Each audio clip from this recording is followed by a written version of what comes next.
been suggested that the mind must be destroyed for liberation to occur. Do you have a mind? How to destroy the mind?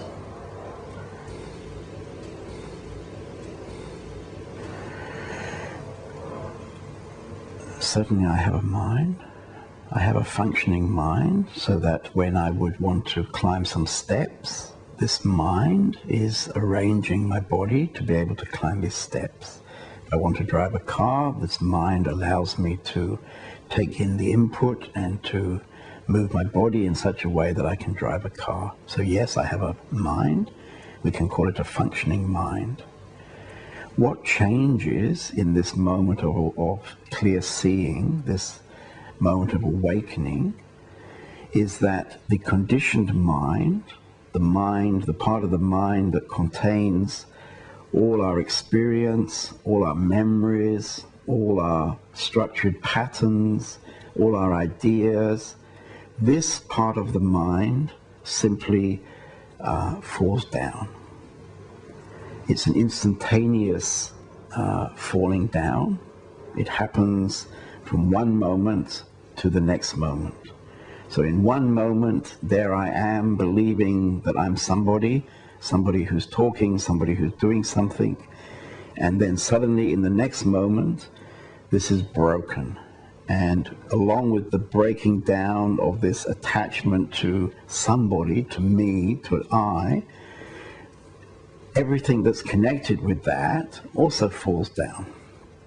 So it's an absolutely dramatic shift, and most people who go through this shift find that their life starts to transform by itself, starts to change by itself.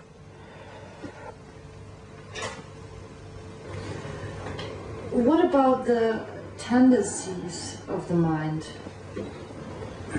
Must these be removed before self-realization can become permanent?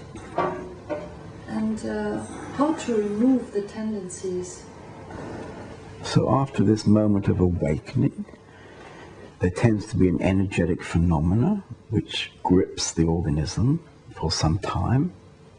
This is very personal, maybe a shorter time or a longer time.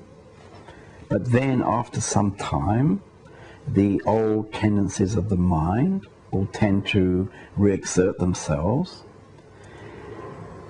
But now there is a difference. The difference is that before these tendencies would grip us, we would become attached to them. If you like, we would believe them. Things like, I'm not good enough. Before the awakening, we would absolutely believe that I'm not good enough. After the awakening, this cloud, if you like, that passes by is seen for what it is, just a cloud passing by. There's no body to believe anything. So it doesn't have any bite anymore. So small, rather unimportant structures, they disappear rather quickly, never to be seen again. But deeper structures, more fundamental structures, can take some years before they disappear. But anyway, we come to some point where you notice that, oh, that structure hasn't been here for so long now. So there is a deepening in the ocean.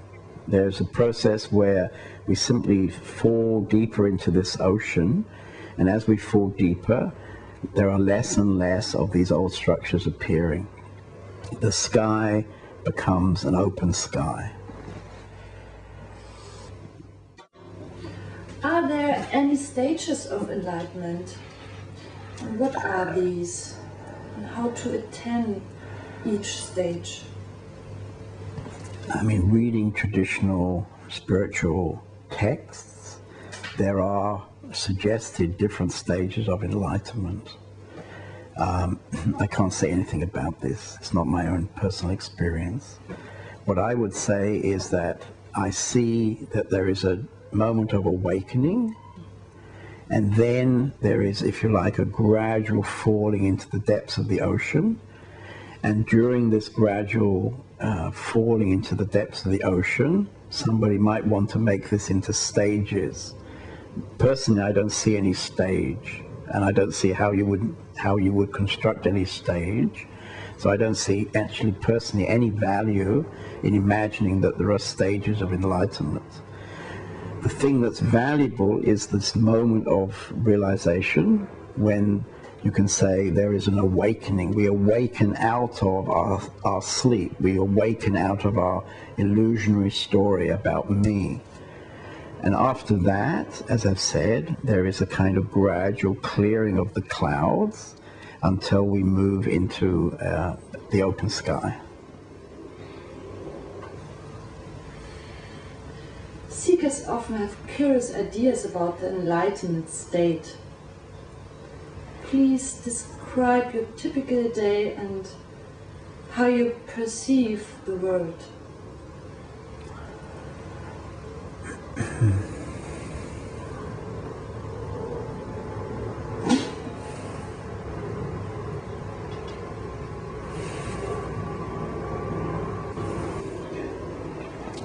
Living as an awakened person is a constant benediction, a constant living in divinity. So the basic space inside is one of emptiness, of peace, stillness, love. So the perception of the world is a perception that comes out of this space of love and peace. So you could say that everything that is perceived in the divinity and beauty of that love and peace.